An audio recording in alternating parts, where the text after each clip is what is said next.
One, and we are back. Welcome, one and all, to the show that never ends. It is the CaptainCon Extravaganza.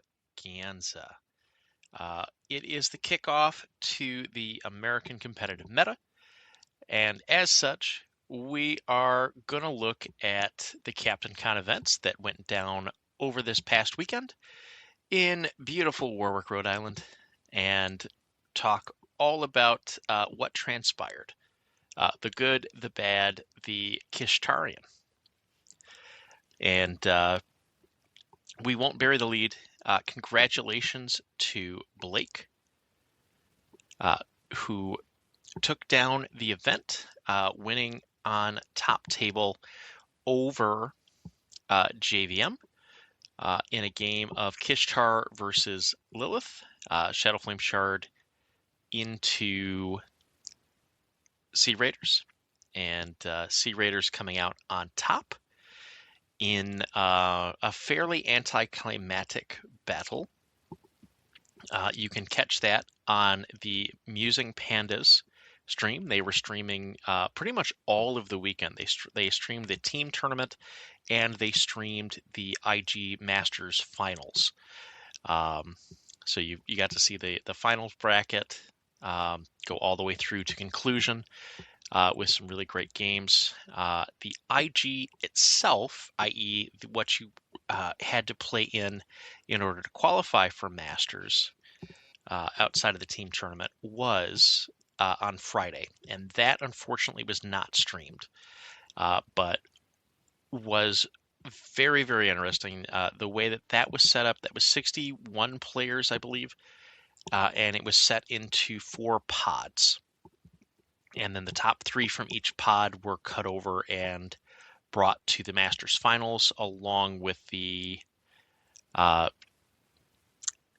top a certain amount of the team tournament. We'll get into that in a minute. I just can't remember it off the top of my head. So, beauty of live podcasting, folks. Beauty of live podcasting. All right, so let's jump into the events here. We're going to work our way backwards. So we're going to start at the end. As you can see here on our screeno, we have the wonderful event that we went through. I say we, I was not there. I had an event yesterday. That did not go well for me. I was 1 and 2. It was a great learning experience. My over the board is just not in a great spot right now. I've not been getting enough time on the table with actual physical miniatures. Plenty of war table games, but not nearly enough with the physical miniatures. So I was very slow, very sloppy, and not my best day. But beyond that, let's get into our top cut. So the 16 players qualifying for the Masters were Blake Hopper, who ended up winning it all with Sea Raiders, Cody DeMunn, with Infernals, Dan Riker, now with Wintercore, JVM with Shadowflame Shard, Andy Cash running Old Umbry, Brandon Owens on Gravediggers, Brad the Iron Lip himself on Thornfall Alliance, Brian Bedell with Gravediggers, Philip M. from Buffalo with Shadowflame Shard, Steve Rabideau, the lone Storm Legion player represented in the top 16, Derek Senstrom, also with Shadowflame Shard, Rich Owens with Sea Raiders, Scott Bentzig with Old Umbry, Stephen King with Gravediggers, Balthazar from Long Island with Sea Raiders, and Michael Gabrioni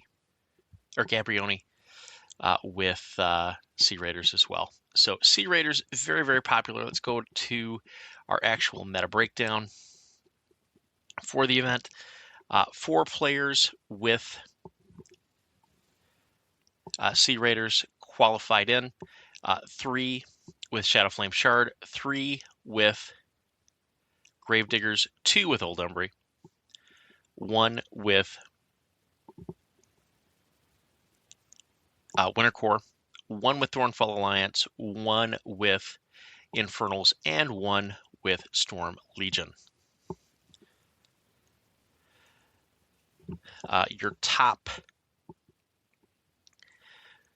players, 7 had a rating between 600 and 700, 6 had a rating between 500 and 600, 2 with a rating between 400 and 500, and 1 player had a rating between 100 and 200.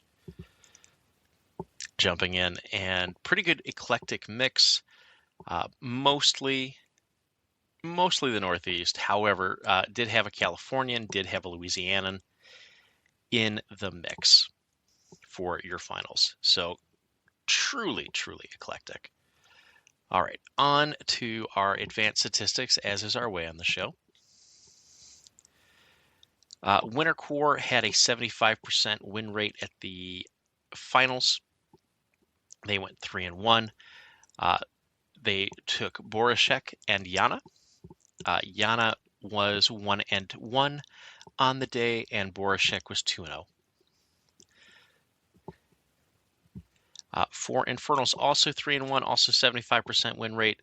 Unsurprisingly, Zadaroth 3-0, Agathon 0-1. Old Umbry was on Yana, and they were on Morozov. Yana with a 2 games played and 100% win rate, and Morozov 3 games played, 1 and 2, 33% win rate. Thornfall Alliance 2-2. Sturm and Drang, where telekinesis is a hell of a drug, along with a feat that says your battle group doesn't do anything this turn. Because they can't be allocated to, they can't force, they can't, can't get essence. It's a very strong feat. Sea Raiders, we're a 44% win rate. Fair and balanced, won the entire event, but fair and balanced, 44% win rate. Sabrith was 2-0 on the day, 100% win rate. Kishtar had 4 games played, most played caster on the day, 2-2, 50% win rate. Butcher 3-0, Butcher 3 games played, 0-3. Butcher did not win a game in the finals. Onward to Shadowflame Shard, also your top table finalist. 9 games played, 4-5 on the day, 44% win rate. Lilith was 3-1 for a 75% win rate. Nixian, 3 games played, 1-2, 33% win rate. Valix got a try, and he was 0-1. And Rassic also got a try, and he was also 0-1. Gravediggers, 38% win rate, 8 games played, 3 up, 5 down. Kane with 7 of those games. Kane was 3-4 on the day for a 43% win rate. And good old Uncle Buck Hasker, 0-1. And then Storm Legion, 33% win rate on the day, 1 up, 2 down. Kane was 1-1, 50% win rate in Storm Legion, and Calder was 0-1. Your scenarios on the day were Fault Lines, High Stakes, Trench Warfare, and Wolfsdart Hills. High Stakes was the first round of the day, having the most games played with 8. Assassination was very high on the list of win conditions. 9 assassinations, 13 scenario, 1 death clock victory. So scenario still dominant. However, assassination very much on the menu currently. The attacker had a 57% win rate in a packet that is very, very tuned to second player. We saw a 57% win rate for the attacker, i.e. player 1, in the packet. So that is a fun little data point in this small set of games. it's a fun little data point.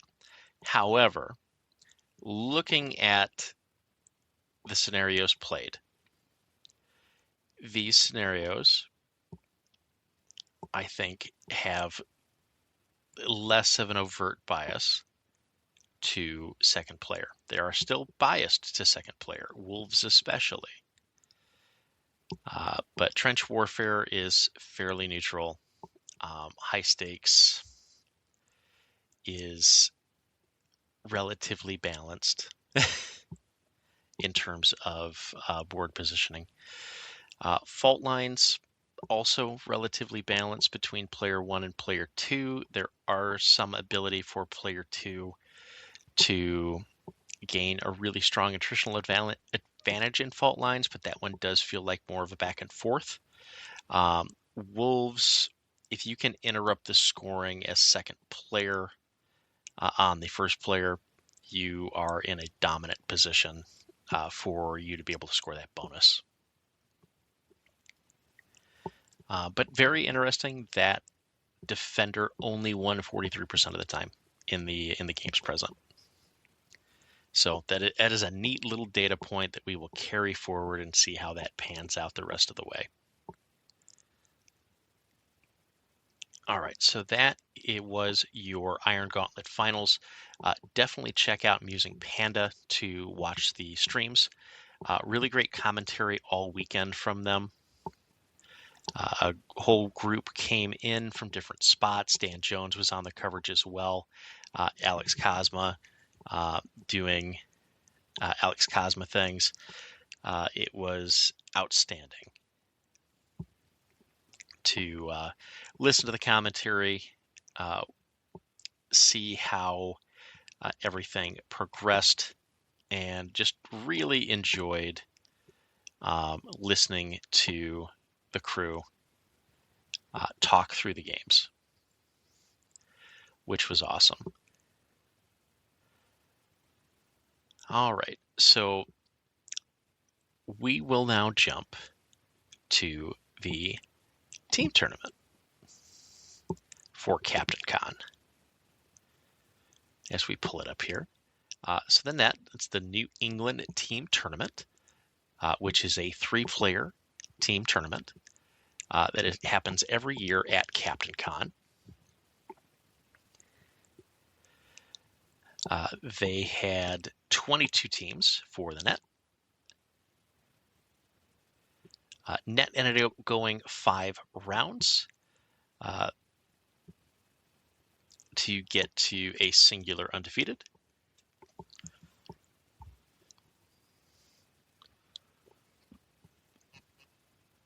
That was the team of Brad, Blake, and JVM was the team name, and then the team was Dan Riker, Brandon Owens, and Corey DeMunn. And then in second place was Sloppy BBJ, which was Blake, Brad, Park, and Jake Van Meter.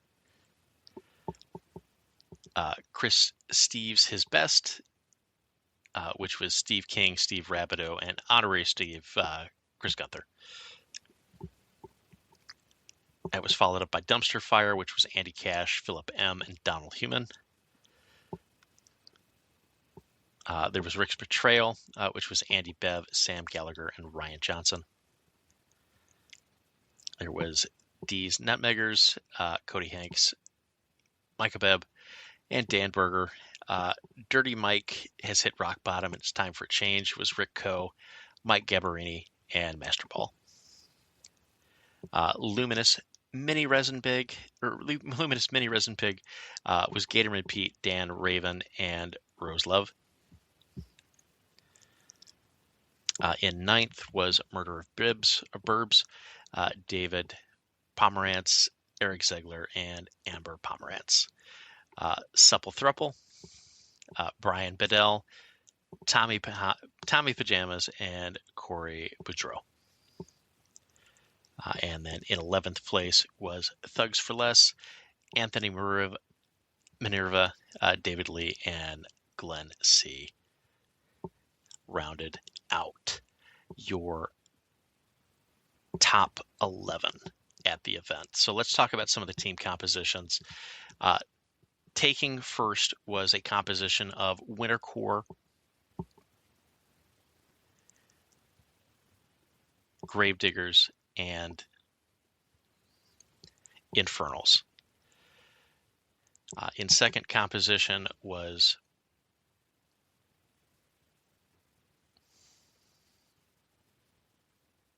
Sea Raiders, Thornfall Alliance, and Shadowflame Shard. Then we had a composition in third of Gravediggers, Necrofactorium, and Storm Legion. Followed that up with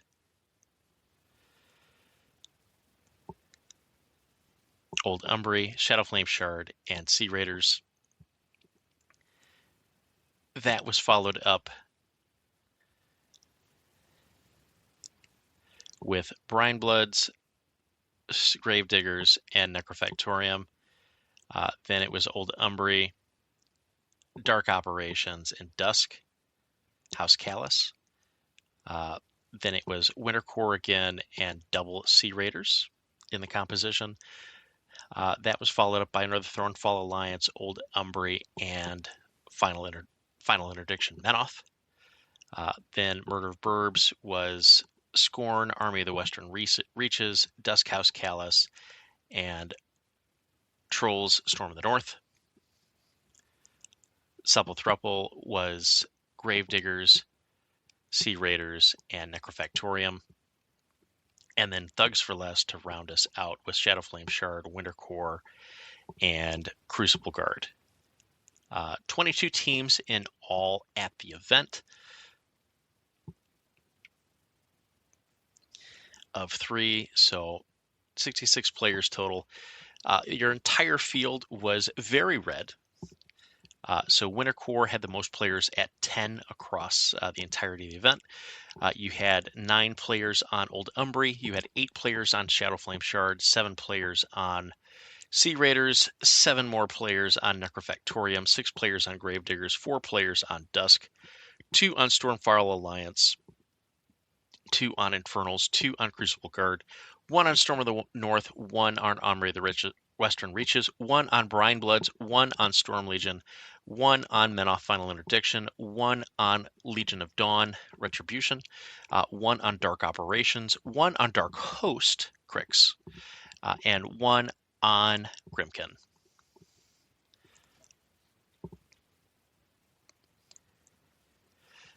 Player-wise, a little bit different player mix in this one. We had 7 players between 600 and 700. We had 17 players between 500 and 600. The bulk of the players between 400 and 500, 23 players representing there. 5 players between 300 and 400, 4 players between 200 and 300. 8 players totally unranked, and 2 players between 100 and 200. Jumping into our ever important win rates. Final Interdiction was a 5-0. They won all of the games that they played. So congratulations to Final Interdiction. It'd be exciting to see Menoth nerfed in 2027. Brinebloods also 5-0. Congratulations, Andy Bev, for having a phenomenal team tournament individual effort. There, Dark Host 75% win rate, 3-1. Storm Legion 3-2. Army of the Western Reaches 3-2. Shadowflame Shard 32 games played, 19 up, 13 down, 59% win rate. We'll actually jump in and see what casters are being played here. We'll also take a look at Brinebloods Marauders. Marauders had 2 games with Thorga and 3 games with Firequill, 100% win rate with both. Storm Legion, just for completeness. Kane was played all 5 games. Kane was 3 up, 2 down. 60% win rate for Kane. On Shard Island, Shadowflame Shard, we were all over the place. I think every caster had at least 1 game played, and that's how it looks here. Valix was definitely the people's champion with 16 games played, 8 up, 8 down, 50% win rate. Shirus, 2 games played, 1 up, 1 down, 50% win rate. Nixian, 7 games played, 4 up, 3 down, 57% win rate. Lilith, 5 games played, 5 wins, 5-0, 100% win rate. Rassic, 1-0, 1 game played, 100% win rate. And then Kyrax, 1 game played. He was the only sad panda with a 0% win rate on the day. Onward to oldest of Umbries, 32 games played, 18 up, 14 down, 56% win rate.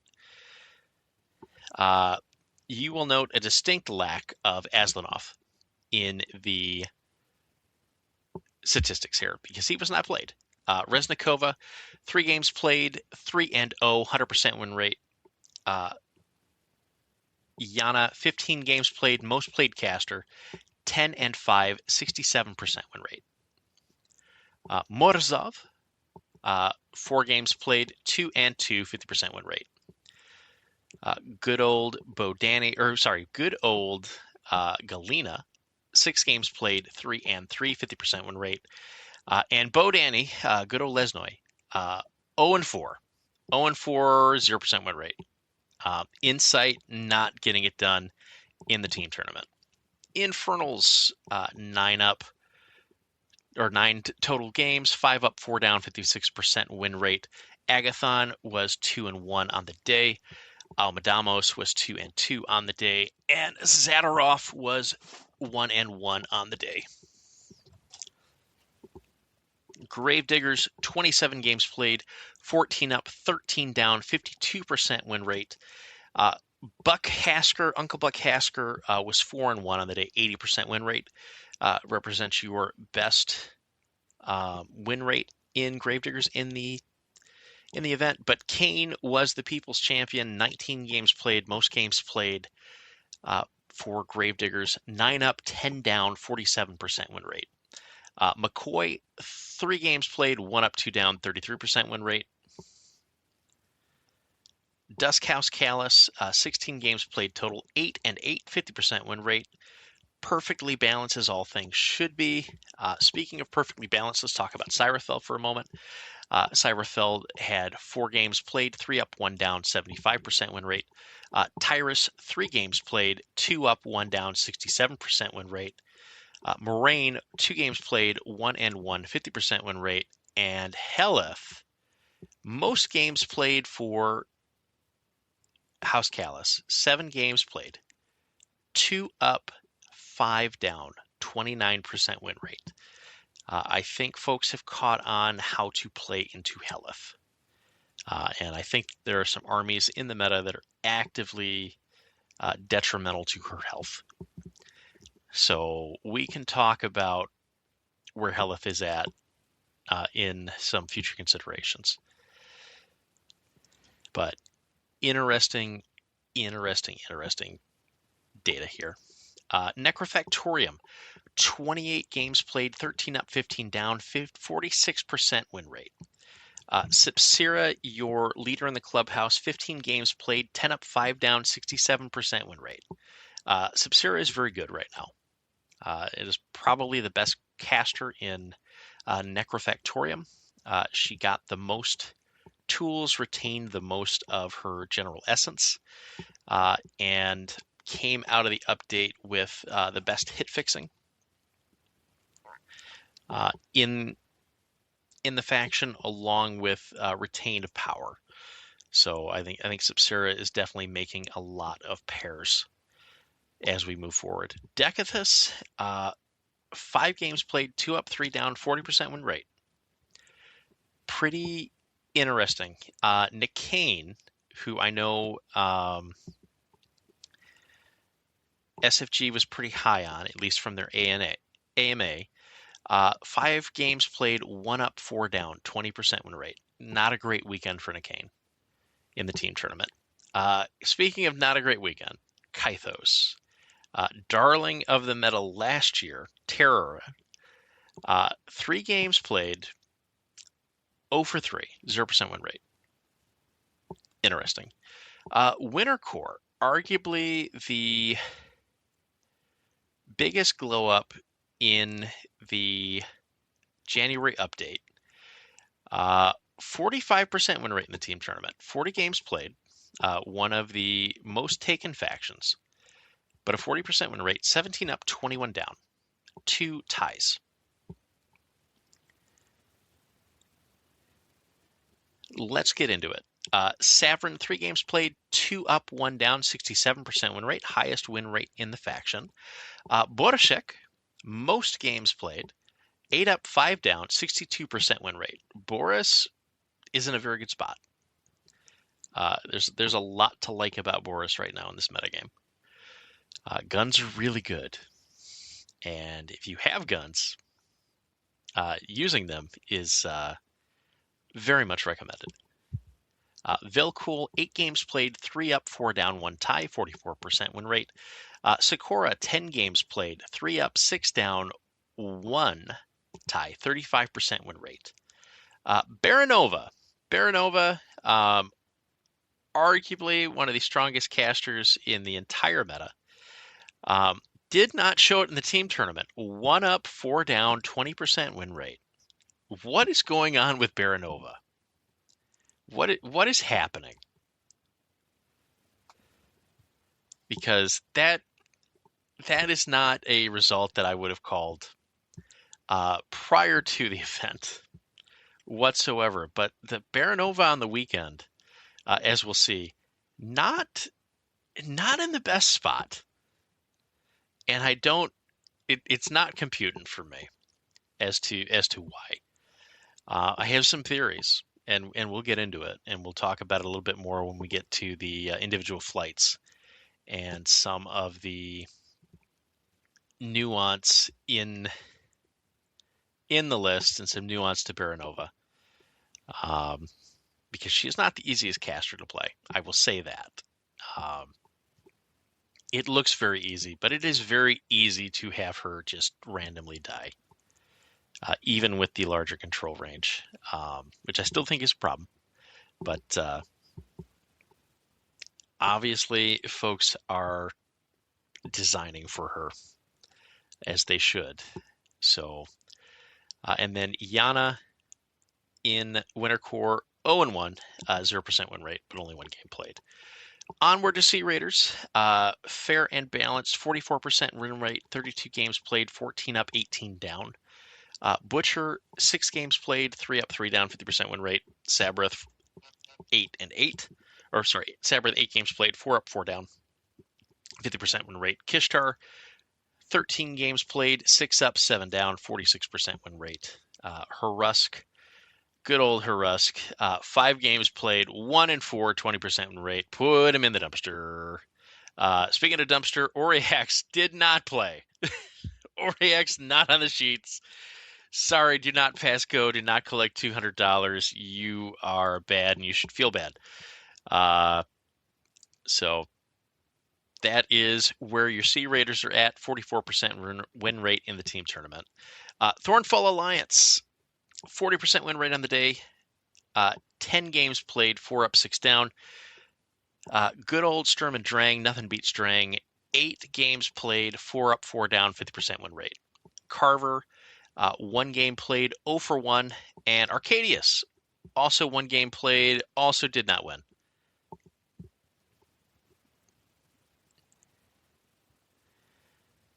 All right, and then in our remaining ones, we have Dark Ops with a 25% win rate, Crucible Guard with a 22% win rate. We'll talk through the casters here. In Crucible Guard, we had Lucas with 1 game played, 100% win rate.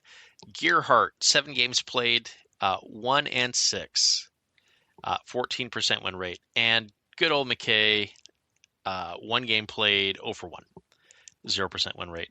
Storm of the North, 5 games played, 1 up, 4 down. And Grimmykin, 3 games played on the day, 0 for 3.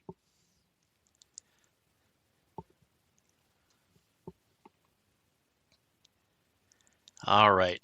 My favorite stat here is there was one game where Pressure Point, apparently it was attempted to be played, and we got nothing.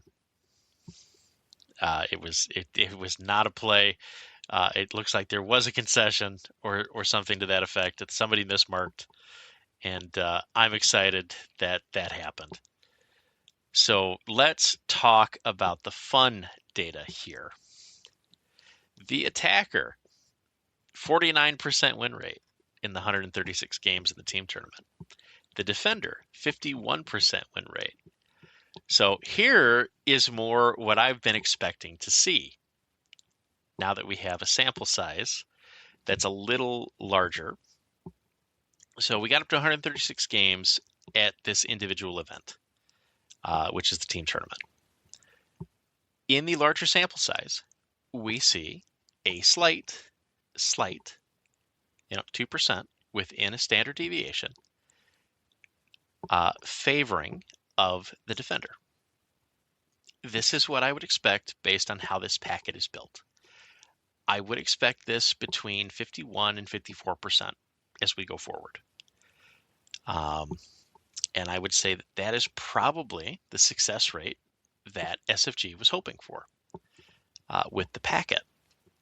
What is going to be more concerning is if we see the attacker win rate drop below 45% at a sustained level.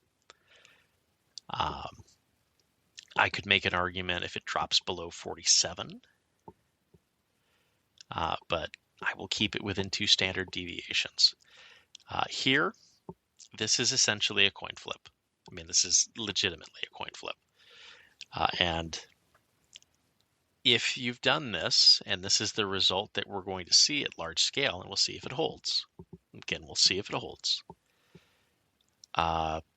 Then, yeah, it does take this much for the defender to overcome first mover advantage in the game, which is not going to feel right to people.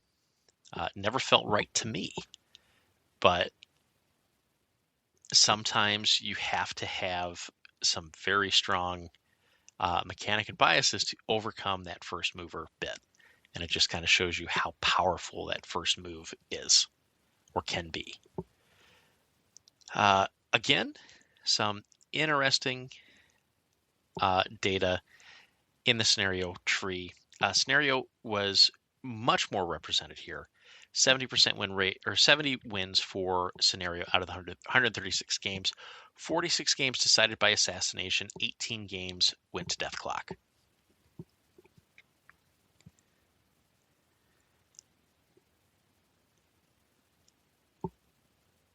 Excellent, excellent job. All right. Then we have our general distributions. Again, the priority here is super interesting, and I am very interested to see if that holds and how that holds up over the course of time.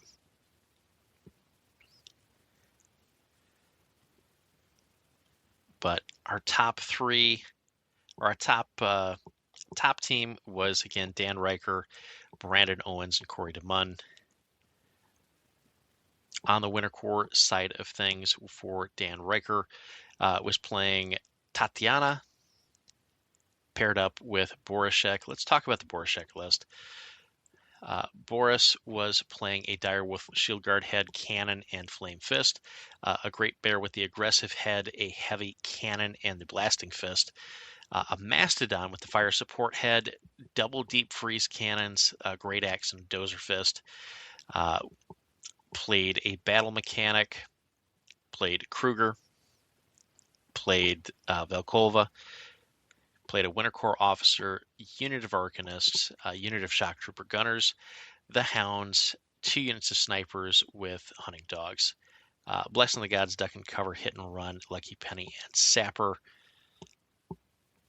And then for those interested in the Sakura list, he was running a Direwolf, Shield Guard, Head, Long Axe, and Plow Shield, Great Bear, aggressive head, heavy shield, heavy cannon shield, Razor, Alexia, Queen of the Damned, unit of battle mechanics, Colden Lord, Damien Kravnik, double controller, Sergei Kroll, a Winter Corps officer, an Arcanist, a unit of Man-O-War suppressors, a unit of Man-O-War wrecking crew, and the Hounds. Blessing the Gods, Careful Reconnaissance, Lucky Penny, Old Faithful, and Put the Fires Out for the Sakura list.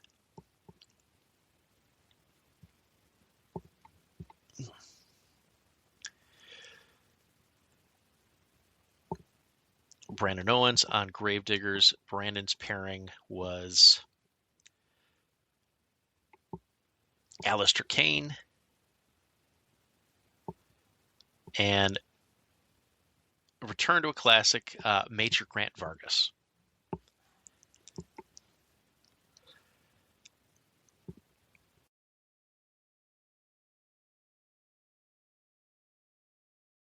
Yep, Kane's running Deuce, a Valiant with Evasive Head, Heavy Barrel, and Slugfist, a Sky Raider, Carver Ultimus, Warbor MMD 47, Eilish Garrity, the Dark Trader, Gregor Boomhowler, a double machine gun crew, a unit of gun mages, a unit of Rangers, the Black 13th, and the Rowdies. Blessing the Gods, Duck and Cover, Hit and Run, Double Light Airdrop, Lucky Penny, Military Engineering, and Put the Fires Out.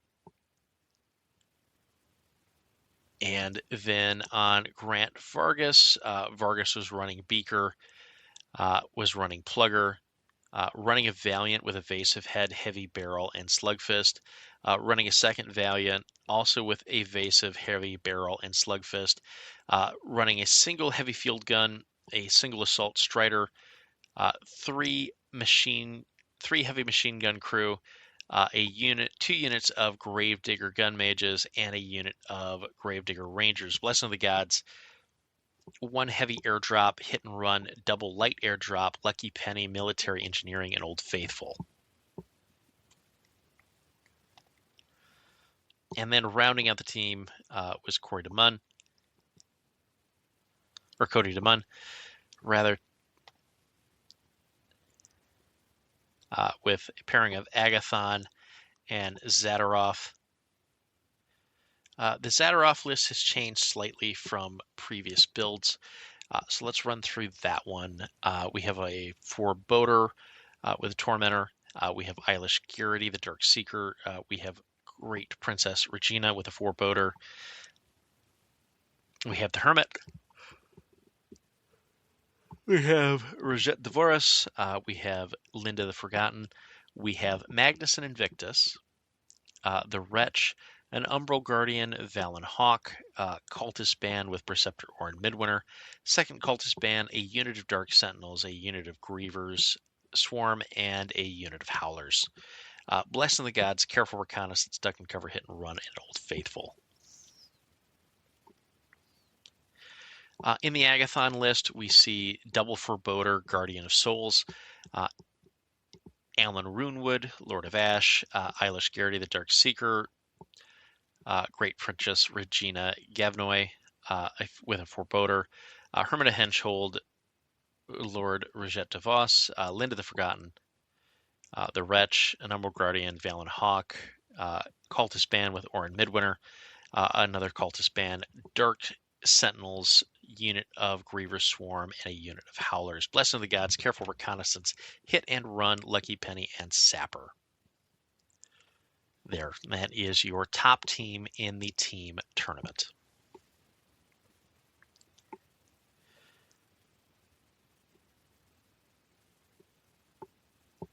All right, let us return and get into these flights.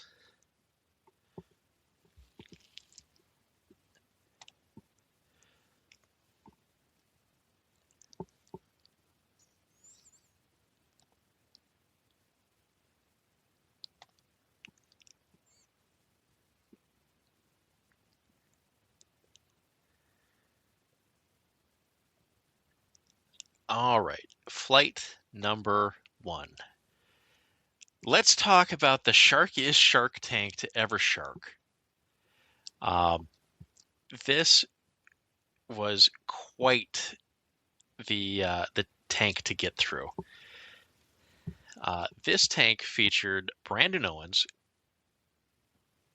Cody DeMunn, Brad the Iron Lip Park, Dan Riker, Jake Van Meter, Elliot, Ryan McCoffin, Rick Coe, uh, John Turner, Tyrant Scourge, Kovnik Ninebeaker, Robert Wolf, Jesse Harchek, and Sierra Wolf. This was let's count them, folks. Let's go through it. 1, 2, 3, 4, 5, 6, 7. 7 of the 14 players here, 6 of the 14 players here have multiple WTC appearances and podium finishes as part of the team.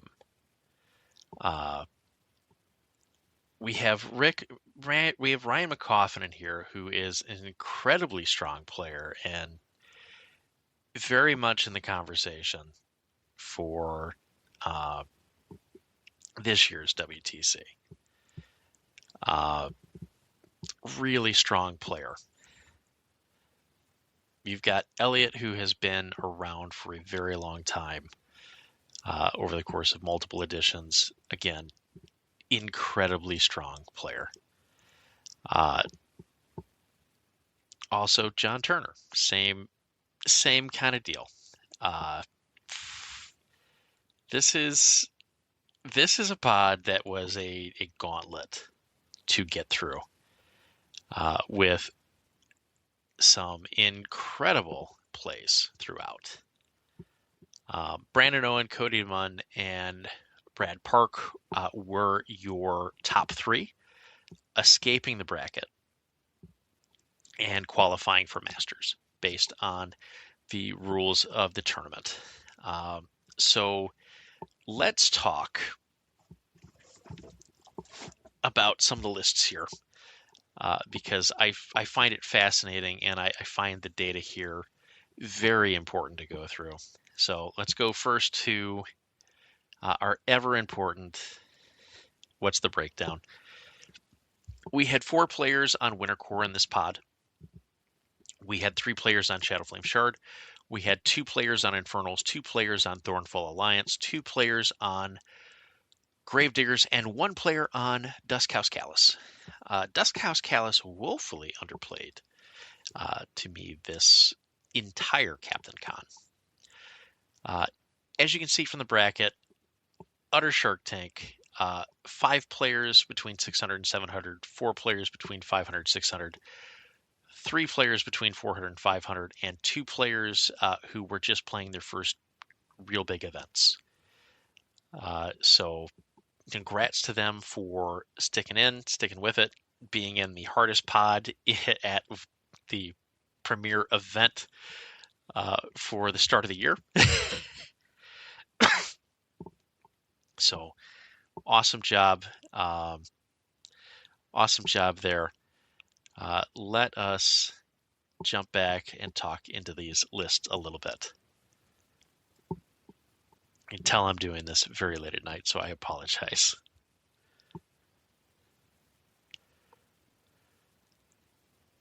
All right. Brandon Owens had a pairing with his Gravediggers, again, of Alistair Kane and Boom Boom McCoy. In the Kane list, again, we had Deuce, we had a Valiant with a Evasive, a Heavy Barrel, and a Slugfist, a Sky Raider, Carver Ultimus, Warbor MMD 47, Eilish Garrity, the Dark Trader, Gregor Boomhowler, Double Heavy Machine Gun Crew, a unit of Gun Mages, a unit of Rangers, the Black 13th, and the Rowdies. Blessing of the Gods, Duck and Cover, Hit and Run, Double Light Airdrop, Lucky Penny, Military Engineering, and Put the Fires Out. And then in the Boom Boom list, we had Boom Boom McCoy. We had a Patriot with an Arc Node, a Pole Cleaver, and a Trace Cannon. A single Heavy Field Gun, a single Strider, or single Assault Strider. Captain Argo Brock 4 heavy machine gun crew, Magnus the Unstoppable and Invictus. We had triple Gravedigger Rangers and the Rowdies. Blessing of the Gods, double heavy airdrop, double light airdrop, Lucky Penny, Old Faithful, and Put the Fires Out.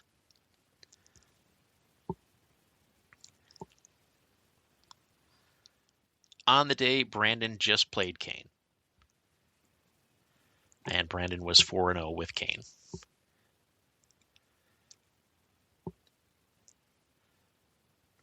Cody DeMunn 3-1 on a pairing of Agathon and Zadaroff.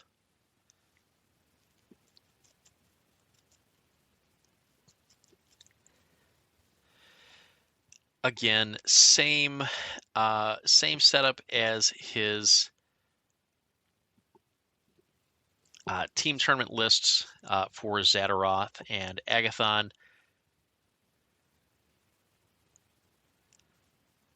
That we had just discussed. All right, onward to Brad Park. Brad went 3-1 with Thornfall Alliance.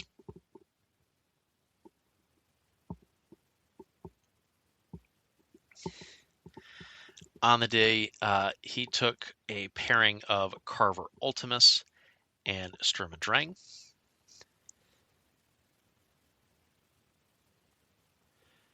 Three games played were Sturm und Drang. One game he played Carver Ultimus. That was into Cody DeMunn, and that was his sole loss on the day.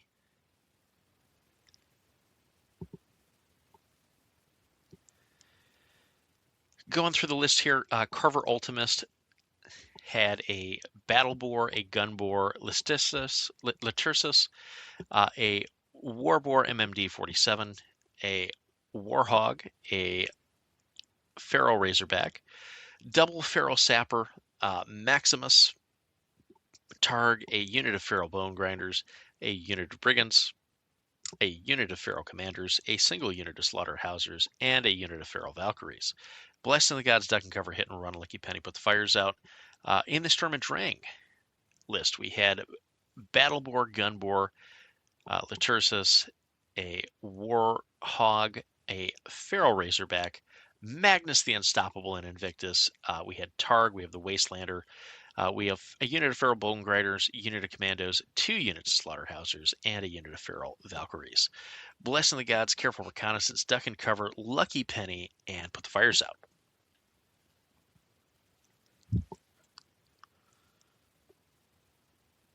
In fourth place, we had Daniel Riker on Winter Core. His Winter Core pairing here slightly different than his Winter Core pairing in the team tournament. He had Baronova and Sakura in the individual tournament. Blood and Thunder was the Baronova list. Baronova list had double Direwolf, each with Shield Guard Head, Long Axe, and Heavy Chain Gun. Mastodon with Fire Support Head, double Heavy Cannon, a Chain Fist and a Dozer Fist, a Sky Raider, a Battle Mechanic, Velkova, double Winter Corps Officer, a unit of Arcanist, a unit of Shock Trooper Gunners, the Hounds, and Winter Corps Sniper with Hunting Dog, Blessing of the Gods, Careful Reconnaissance, Duck and Cover, Lucky Penny, and Sapper. And then Sakura, with the aptly named Good Old Rock, always wins, which we'll see in a moment, was absolutely true for Riker again. Direwolf with a Shield Guard Head, Long Axe, and Plow Shield, Great Bear with Aggressive Head, Battle Mace, Heavy Cannon, Shield, Razor, double Battle Mechanic, Lord Damian Kravnik, double Controller, Sergeant Siege Kroll, or Sergei Kroll, a Winter Corps Officer, a unit of Alchemist, double Suppressor, Mana War, Wrecking Crew. Blessing the Gods, Careful Reconnaissance, Lucky Penny, Old Faithful, and Put the Fires Out. A little bit of a change in his Sakura list from day 1 to day 2 as well. So that's interesting to watch as the list kind of evolves as different things come in and out. It's kind of the fun part this time of year. You're going to see lists iterate pretty rapidly as people get data points in that they just didn't have previously because they don't have the games yet. But as those games start to come in, you get the little bit of experience, you get some tweaks, you get an understanding of where the meta's at, what works for you as a player. Sometimes when it's on paper, it doesn't quite work as well as it does in reality. And then the last of our 3-in-1s, Jake Van Meter with Shadowflame Shard.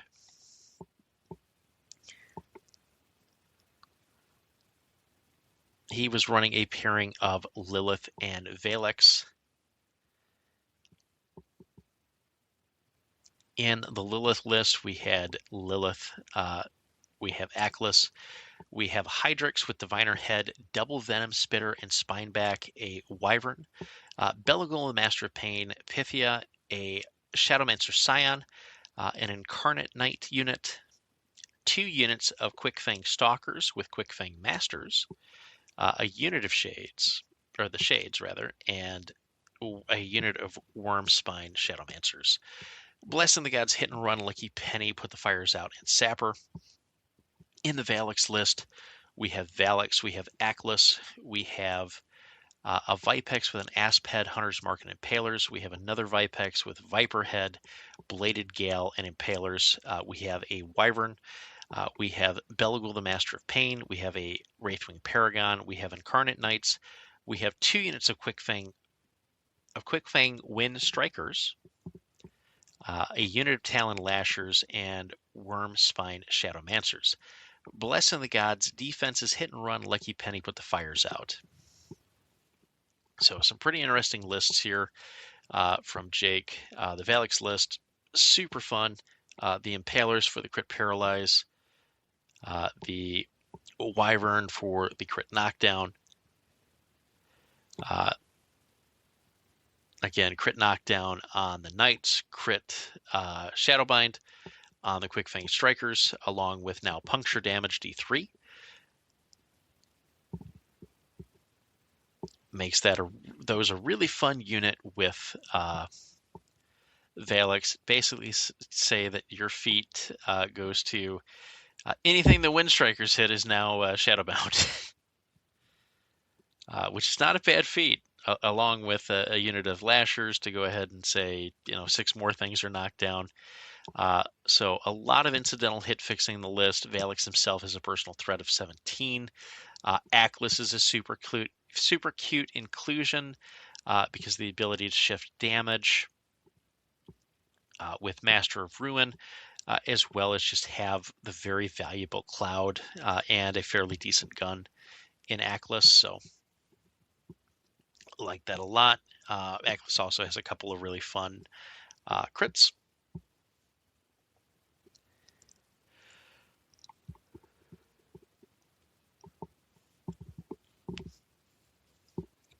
The Lilith list has some real good tech. The 2 Quickfang Masters bring a lot to the table between either upping your damage with dust or with rust,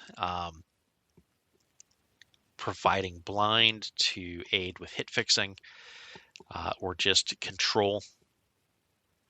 In the list, the Stalkers themselves and the Quickfang Masters also give you an ambush element, which is very valuable.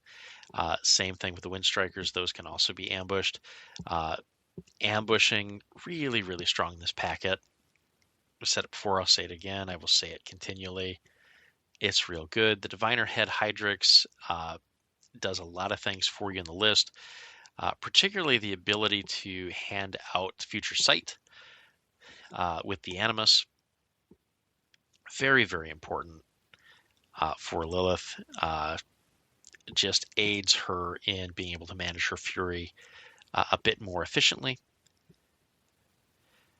Also with the double venom spitter, you get a little more solid gun with a little more range to go ahead and trigger run and gun when it is worthwhile. Additionally, I do think blast weapons are going to be a little more of a premium. Again, because Windstorm is no longer ubiquitous. They can't see that you have guns and rack it anymore. They have to drop a specific caster that may have it. And the windstorm range is just very small now. So you've got to be very dedicated in where those answers go. Is kind of the notion there. So good stuff there. Onward to pod number 2.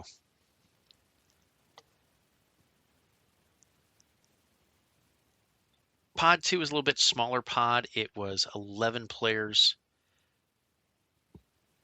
on the day. We have a breakdown here. Player-wise, 4 players were Orgoth, 3 players were Shadowflame Shard, 2 players were Wintercore, 1 player, 1 lone man against the dark played Brinebloods, and 1 lone player played Necrofectorium. Pod mix out here, 4 players between 500 and 600, 3 players between 400 and 500, 3 players between 300 and 400. 1 player was unranked at the time.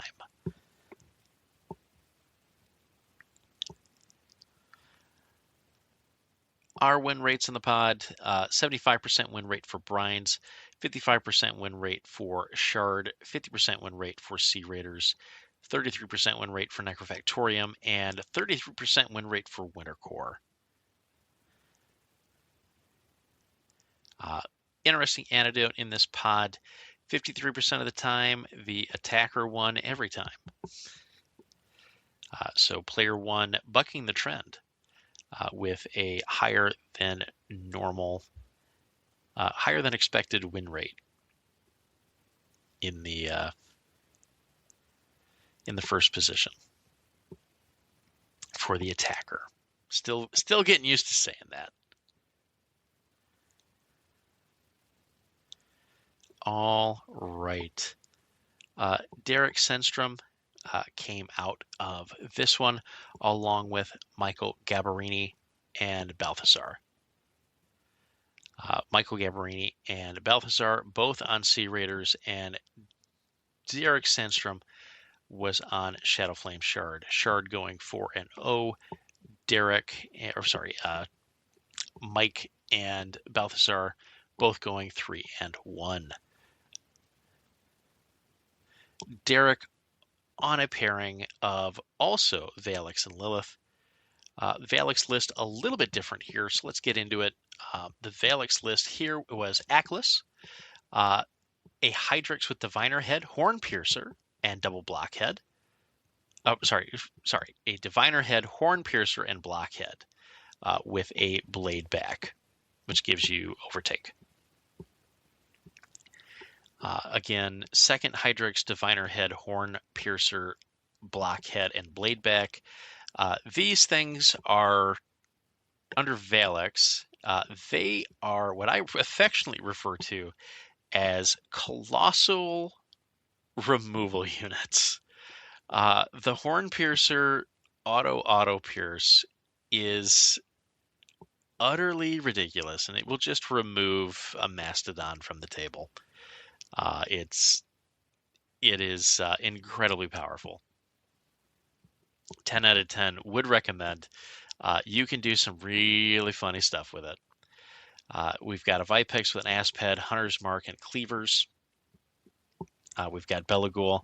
We've got Pythia. We have a Riven. We have a Wraithwing Paragon. We have an Incarnate Knights. We have a unit of Quickfang Windstrikers, a unit of Death Dealers, and a unit of Talon Lashers, along with a unit of Wormspine Shadowmancers.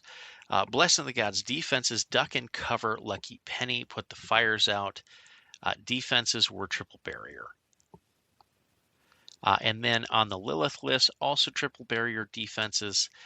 We have Lilith. We have 2 Hydrixes, each alike in dignity, both with Diviner Head, double Flame Sprayer on both, and Spineback for Swift Hunter.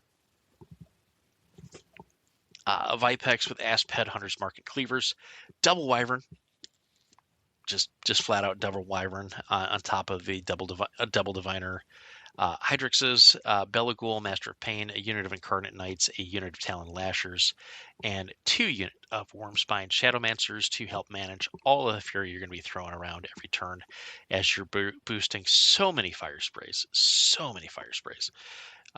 Blessing the Gods defenses, duck and cover Lucky Penny, and put the fires out, and again, triple barrier for the defenses on this one. As the day worked out for Derek played Lilith and then triple Valix. So all of his casters utilized for Mike Gabarini. Mike was playing a pairing of Sabreth and Kishtar.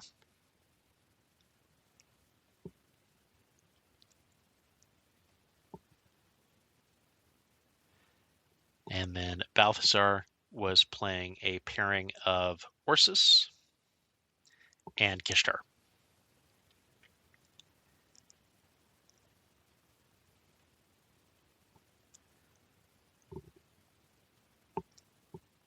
Notable mention, our other 3 and 1 in this bracket was Andy Bev. Andy Bev, 3 and 1 on the day.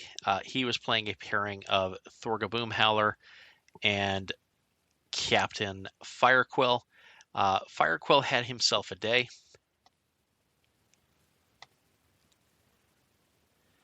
Firequill was played in 3 of the rounds, going 2 and 1. His only loss in round 3 to the eventual winner, which was Derek Sandstrom on Scenario and Trench Warfare, which is a scenario that Boomhowler does not, which is a scenario that Firequill does not love because it actively interferes with his guns.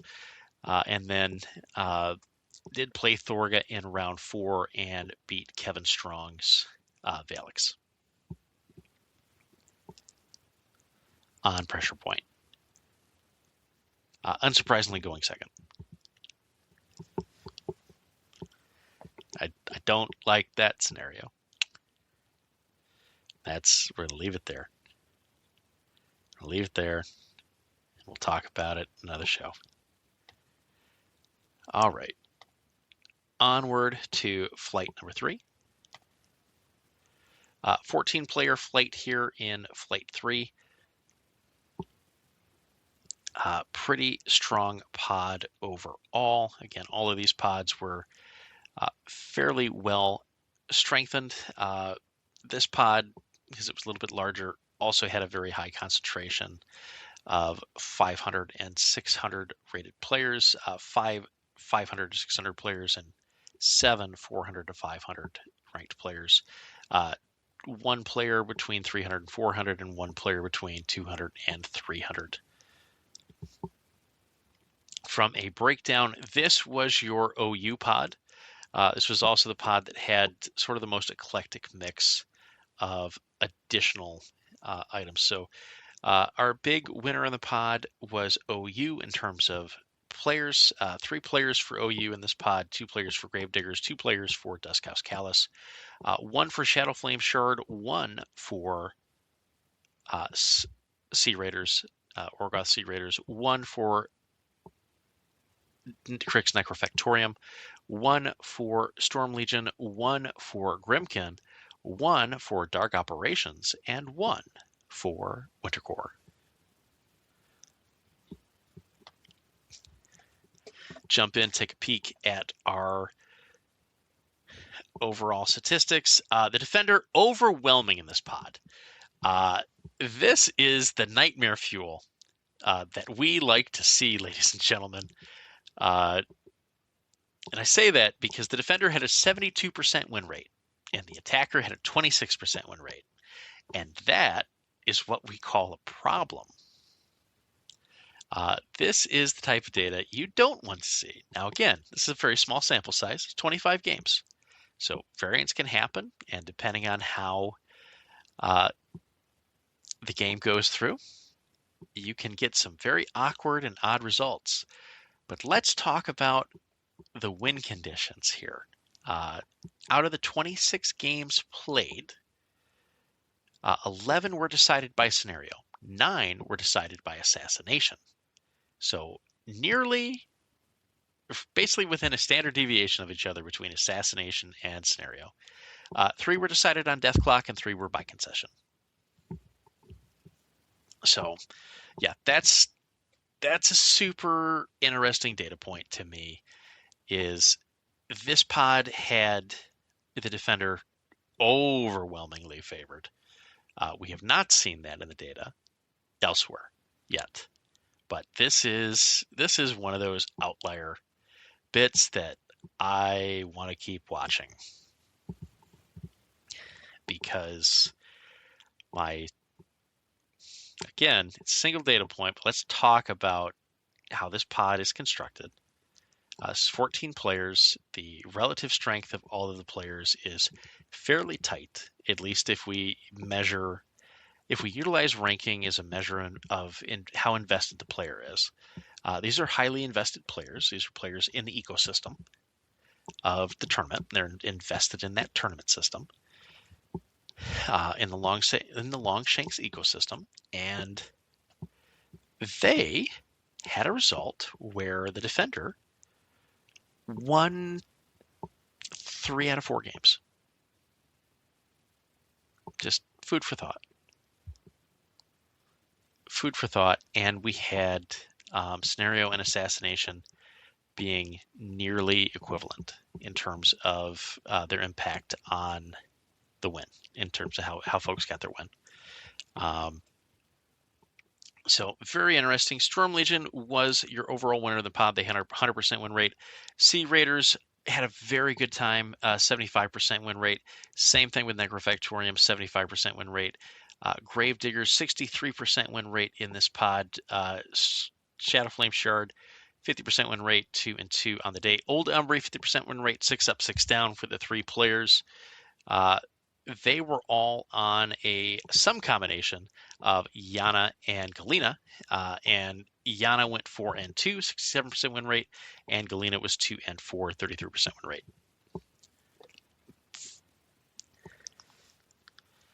Winter Core was on Sakura Baranova. Sakura 1 and 0, and Baranova 0 and 2. Duskhouse Callus, 7 games played, 1 up, 6 down. Tyrus, Seraphel, and Heleth. Tyrus with the most games played, which was 4. He was 1 and 3 on the day, 25% win rate. Seraphel, 1 game played, 0 and 1, and Heleth 0 and 2. Grimkin 0 for 3. All right. Let's jump back to our little pod here. Oop. I went too far. We dug too deep.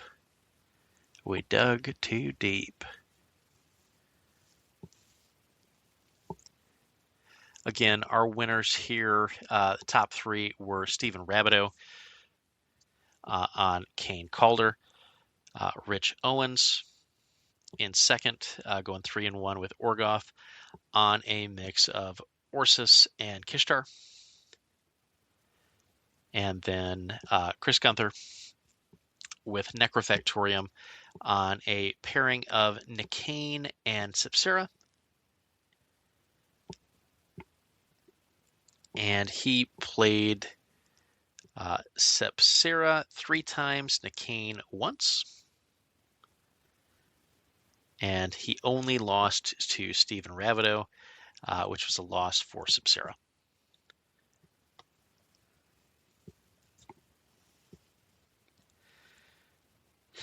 In fourth, honorable mention, Gravediggers with Stephen King.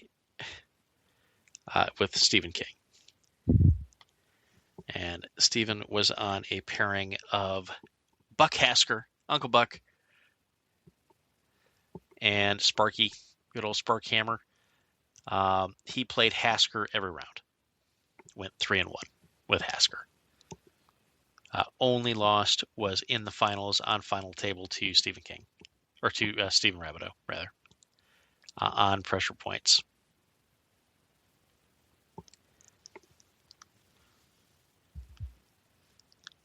which was a scenario win for Rebido. All righty. Onward to our last flight, the one of the Concords, 12-player. Oop.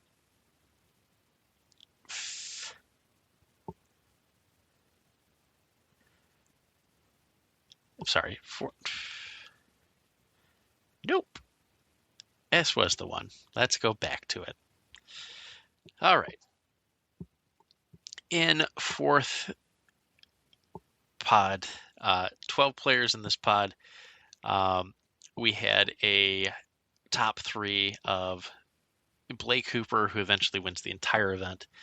On Orgoth Sea Raiders, we have Philip on Shadowflame Shard going 3-1, and then Brian Bedell going 3-1 with the Gravediggers. Last 3-1 was Scott Benzik on Old Umbry. Let's jump over to our play rates here for the event. We had 2 players on Old Umbry, 2 players on Dust, 2 players on Crucible Guard, 1 Shadowflame Shard, 1 Grimkin, 1 Wintercore, 1 Gravediggers, 1 Sea Raiders, and 1 Crix Necrofectorium. Pretty dispersed talent pool here. We had 2 players between 600 and 700, 2 between 500 and 600, 3 between 400 and 500, 1 between 300 and 400, 2 between 100 and 200, and 2 with an unranked variance there. Onward to win rates, Sea Raiders had 100% win rate at the event. Again, just having 1 player in this pod who was our overall winner in the pod, and then went on to win the entire event. Shadowflame Shard, 3-1 in the pod, 3-1 for Gravediggers as well. Again, representative of your top 3. Old Umbry, 2 players in the pod, 63% win rate, 5 up, 3 down. We're going to jump into their leader comp here. Morozov, Yana, and Aslanov. So we did have an Aslanov sighting here. Morozov was 2-1, 67% win rate. Yana 2-1, 67% win rate. And Aslanov, good old 50-50. Wintercore, 4 games played, 2-2, 50% win rate. Baranova, 2-2. Dusk House Callus, 7 games played, 3 up, 4 down, 43% win rate. Helith, 2-2, 50% win rate. And Moraine, 1-2, 33% win rate. Necrofactorium, 3 games played, 1 up, 2 down, 33% win rate.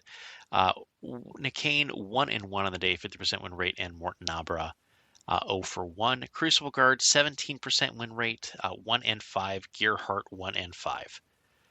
Grimkin, the child played all day, 0-4.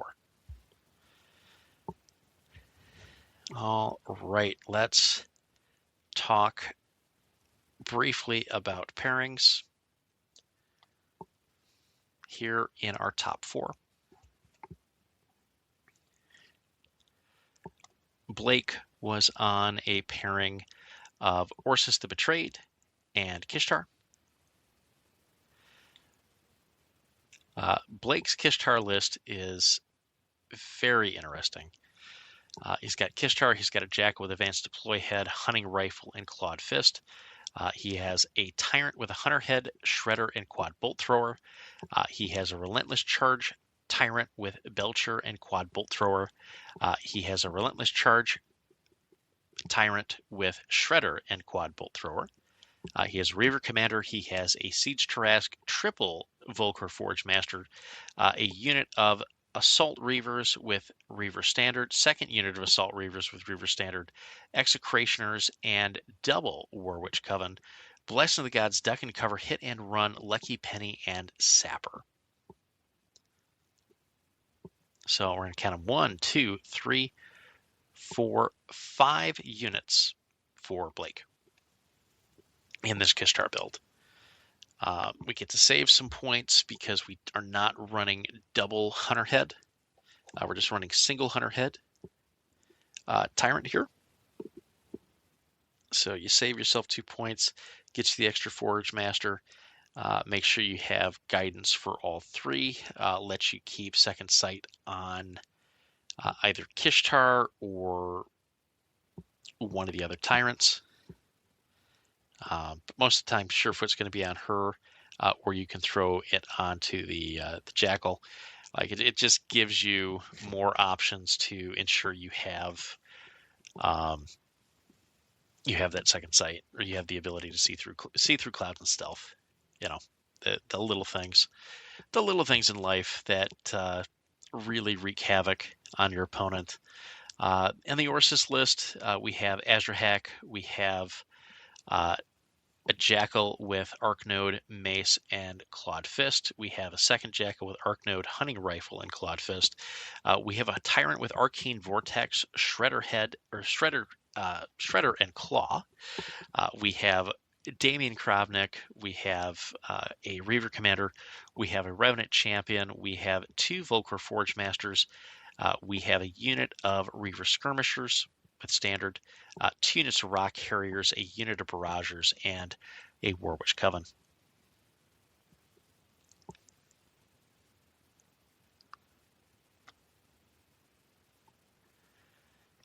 In Phil's lists, we have a pairing of Nixian and Rassic. So a bit out of the box, which is good. Nixian, not so much out of the box. But I do like the build here. Let's talk through it a little bit. Very similar to the one that we saw at CanCon a few weeks ago, or about a week ago now. Nixian, a Dracon, a Vipex, Asped, Hunter's Mark, Cleavers, a Wyvern, Pythia, Shadowmancer Scion, a Spinner, a Wraithwing Paragon, 2 units of Incarnate Knights, 2 units of Death Dealers, a unit of Talon Lashers, and a unit of Wormspine Shadowmancers. Blessing of the Gods, Duck and Cover, Hit and Run, Lucky Penny, and Sapper. In the Rassic list, we have defenses of Barrier, Spike Trap. We have a Hydrix with Toothy Maw, Double Block, Head, and Wings. We have Skilla with a Vipex with an Asped, Hunter's Mark, and Cleavers. We have Belagul, we have Pythia, we have a Wraithwing Paragon, we have double Incarnate Knights, we have the Shades, we have double Death Dealers. We have Wormspine Shadowmancers. We have defenses, Duck and Cover, Hit and Run, Lucky Penny, and Sapper.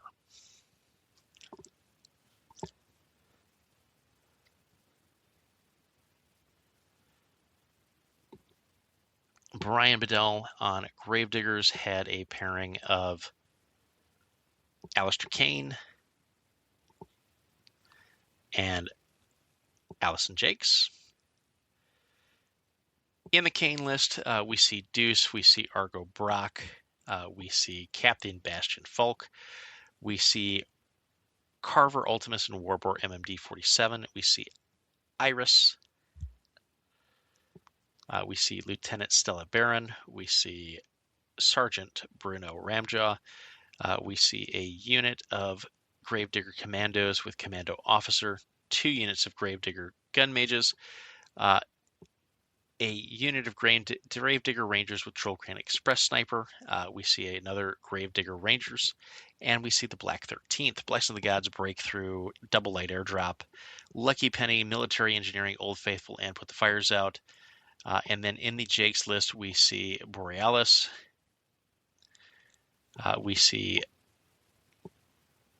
3 Patriots, each with Shield Guard Head, Pole Cleaver, and Trench Blades. We see Plugger. We see a Valiant with an aggressive head, Piston Hammer, and Slugfist. We see Lieutenant Stella Baron. We see 3 units of Gun Mages. We see, pardon me, a unit of Gravedigger Rangers, we see the Black 13th, and we see the Rowdies. Blessing the Gods, Breakthrough, Double 8 Airdrop, Lucky Penny, Military Engineering, Old Faithful, and Put the Fires Out.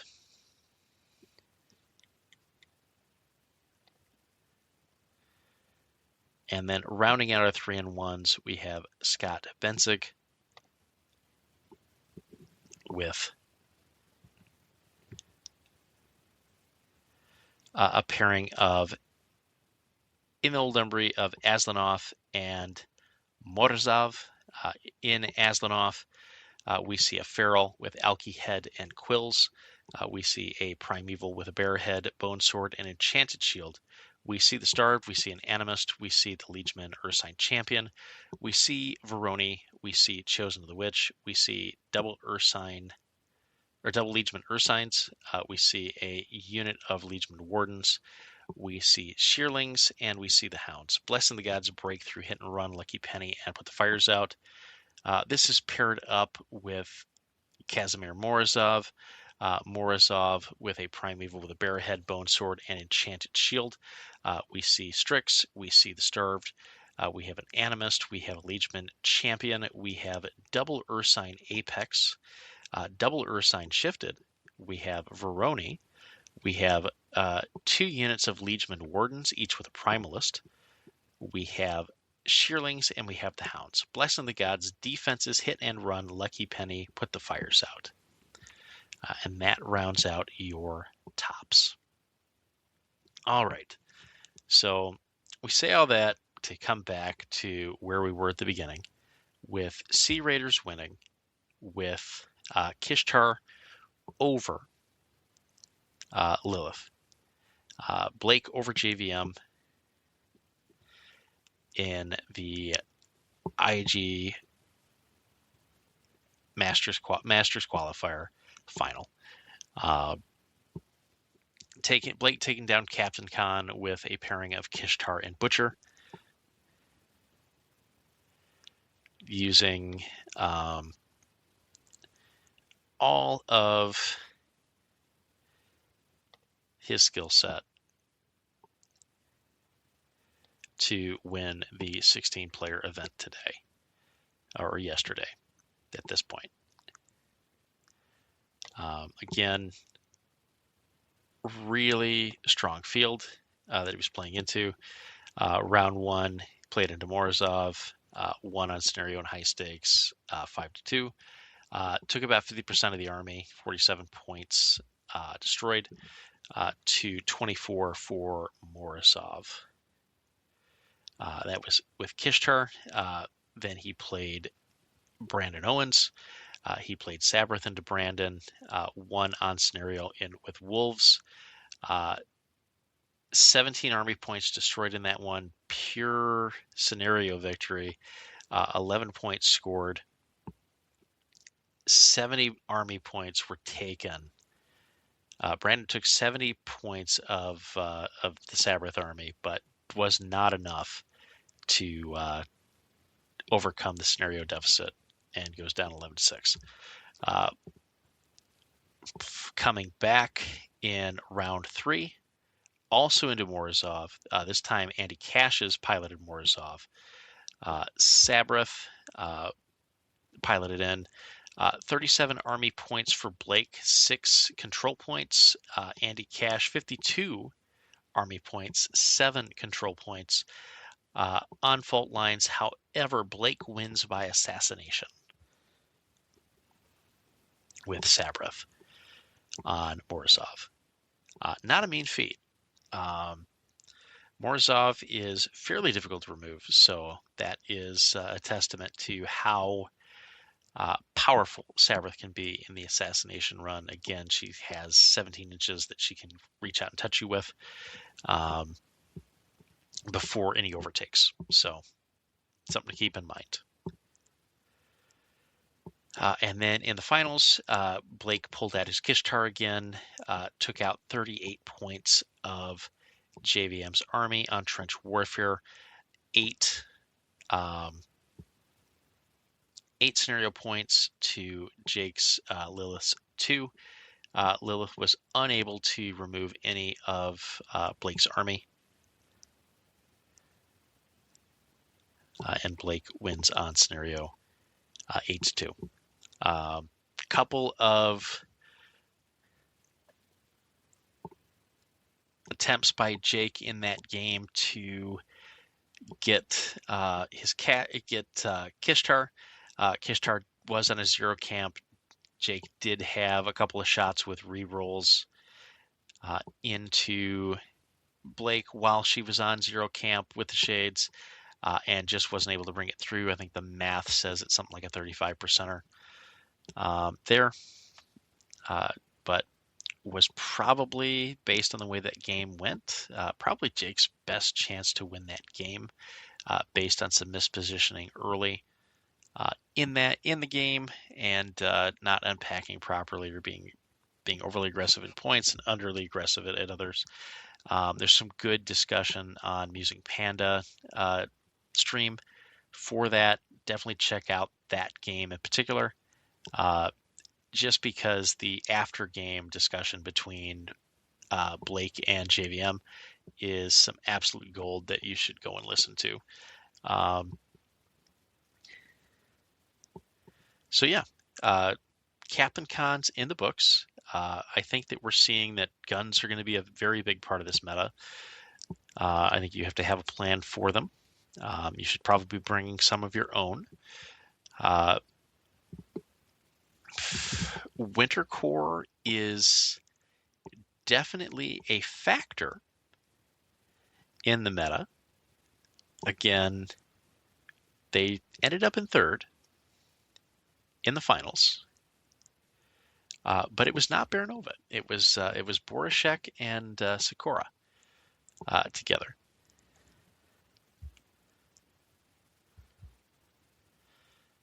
So interesting stuff.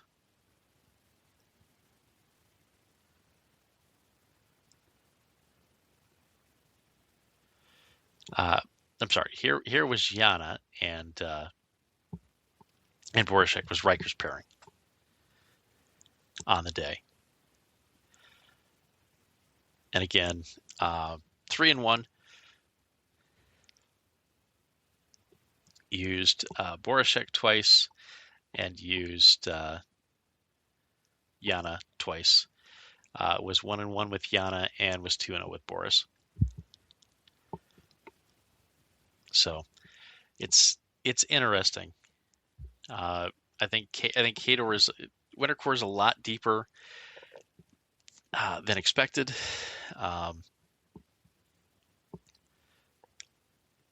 Old Embry is in a very interesting spot going into this. I think Yana has a lot of play in and around this meta.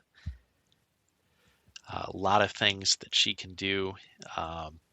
Her output can be incredibly warping to the game in a great way.